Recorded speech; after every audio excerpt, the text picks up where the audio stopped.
Afternoon. Okay, so if you clicked on this video, then you know exactly what I'm about to talk about. Okay, so the difference between healing psychologically and healing spiritually.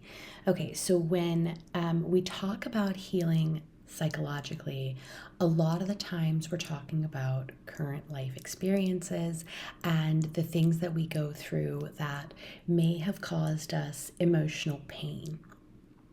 When we look at it from a spiritual perspective, we look at these same kinds of incidences from a deeper soul level. Okay, so, and it's not necessarily just based in this life, it could be based in like ancestral trauma or even past life experience. Okay, and when we learn how to connect current life experiences to past life experiences, even if we don't even know our own personal experience. This can help to lead to a deeper psychological healing because you're healing your spiritual level and then bringing it to the mind level. Okay, so one of the things that I've been considering a lot lately is the use of the word ego. And I use this from both a spiritualist perspective and a psychological perspective if we're looking back at older psychology, even into Freudian theories, right? So if we look at the ego as bad, as a lot of people tend to do, then we have this problem where now we're causing ourselves an internal split. Okay, if we continue to look at the ego as whatever it is that you look at it as, some spiritualists see it as fear, and that fear clouds our judgment, right? And a lot of the times you hear spiritualists that are talking about having to overcome that fear or completely ignore that fear or whatever.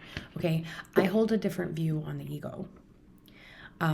I see the ego as our protection mechanism, right? So if I were to consider the ego anything, I would consider it the body's alarm signal. The body's alarm signal to say, hey, your body is in danger. And this is necessary when it comes to survivalism, right? When we are living in a world where we have to survive, we tend to make decisions based in the ego.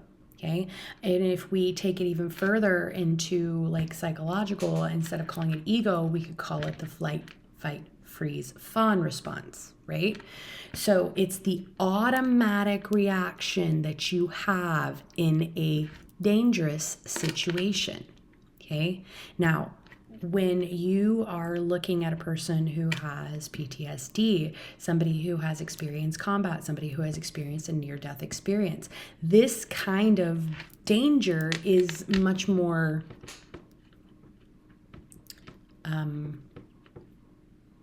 prominent when there's not even any danger. And this is actually something that you can read in the book, The Body Keeps the Score. I will look up the author's name and put it in the description box below because it is a fantastic read for anybody who has ever dealt with any kind of trauma. And he particularly talks about the automatic responses of the body. Now, when we learn, and this is something that I've talked about in the past, how to manipulate our own reactions to triggers, this is when our ego no longer becomes a problem, but kind of like a detective.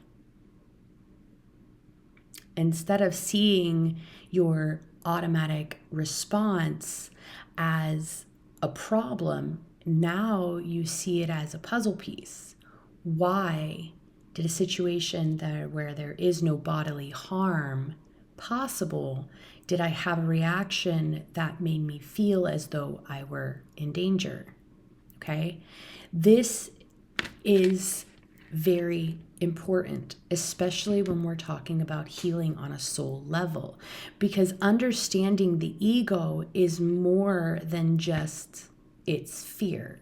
Okay, so we as humans look at life in a finite way.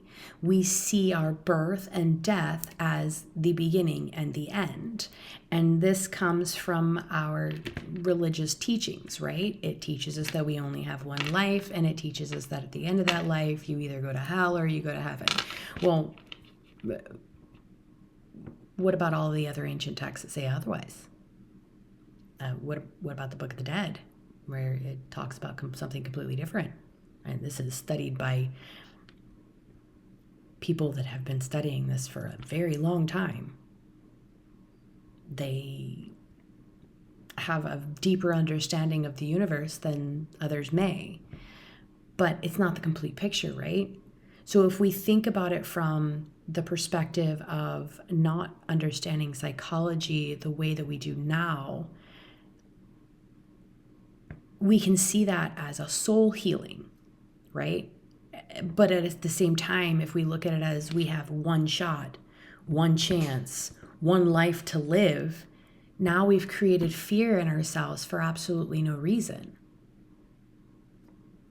Now we've limited our experience. And now, even though psychology does show that religion does lead to happier individuals, it also shows that it leads to more fear. So if you look at life from a solely psychological perspective or a solely spiritual perspective when it comes to healing, we're limiting ourselves. And one of the older teachings that we look at in spiritualism is actually learning how to realign the mind, the body, and the spirit. Now, if we try to heal just the soul and ignore that which we have gone through in however many lifetimes we've gone through it, or even just in this particular lifetime, then we can tend to lose the message. And I will be honest, I have not had a perfect life. And I am grateful for that. I am a firm believer that stillness leads to no growth, which is exactly why I look at everything that I've gone through as an amazing opportunity for growth.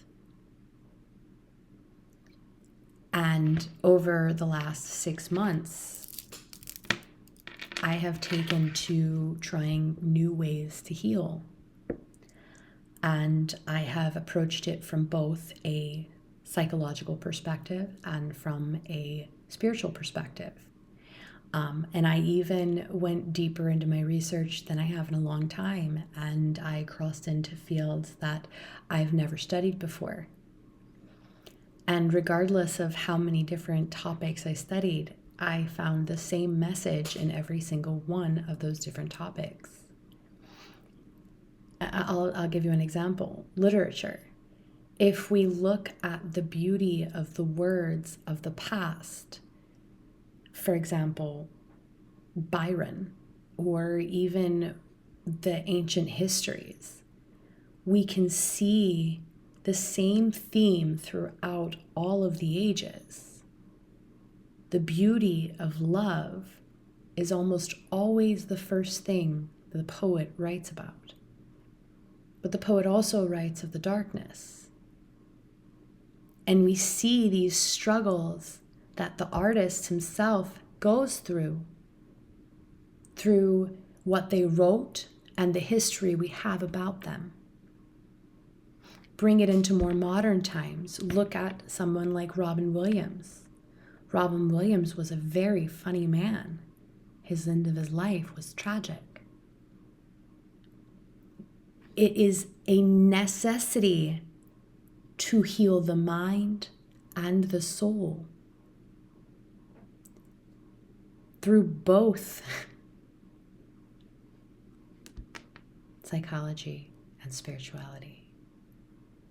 Now, One of the things that I have absolutely loved about this journey is diving back into the literature specifically and looking at the stories that drove me as a child and even into my adult life, and the way that the story I read itself may have been the same, but it was, of course, as a child, it was written for a child. And as I got into my older years, I read the unabridged, then I read the abridged, and then I read the Grimm's Brothers, the original fairy tales. And I saw the difference in all of the stories. But I was able to see parallels in my own life with those stories. And seeing those parallels made me see that I wasn't the only one that ever dealt with these kinds of issues, right? So if I can see the same things that I've gone through in the past, then I have the ability to look at my life from a completely different perspective. I see my life not as a mere collection of random events, but a storyline played out in a way that I'd never understood before. I could see every single dance partner my dance card ever had lined up, and every single dance partner who stepped aside, or everyone that I walked away from. And I see my relationships as completely different. I see each individual I have ever come across or lost as someone who I was meant to know and I was meant to learn from. Regardless of how that lesson was given, I can appreciate the aftermath of the lesson, and that's the growth.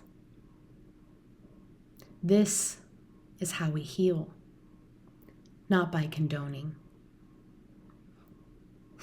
but by truly accepting it as your purpose. You had the strength to carry that which you went through, and therefore you were able to carry it. I have come to the place where I realize it is time to lay down my arms. There is no more fight. There is only being, truly allowing myself to enjoy the life that I have lived. Regardless of how anyone sees what I do. Just because you don't understand me doesn't mean that what I'm doing doesn't make sense to me. The way that I heal is not ordinary. It's not normal. It's not based solely in psychology. It's not based solely in spirituality. It is based in everything that I have ever learned my entire life. And it offers me the greatest opportunity. Because when I speak to people, when I help them, I don't help the same person the same way. I don't help anybody the same way. Matter of fact, I don't even speak to anybody the same way. I speak to each individual based on their soul, based on what they understand, never diverting from what I understand, but only bringing it to a level that the other person can understand. And in that way, I heal myself even more. Everything I do, regardless of whether it looks chaotic to another person, makes total sense to me. And I'm very happy with the way that my life has turned out.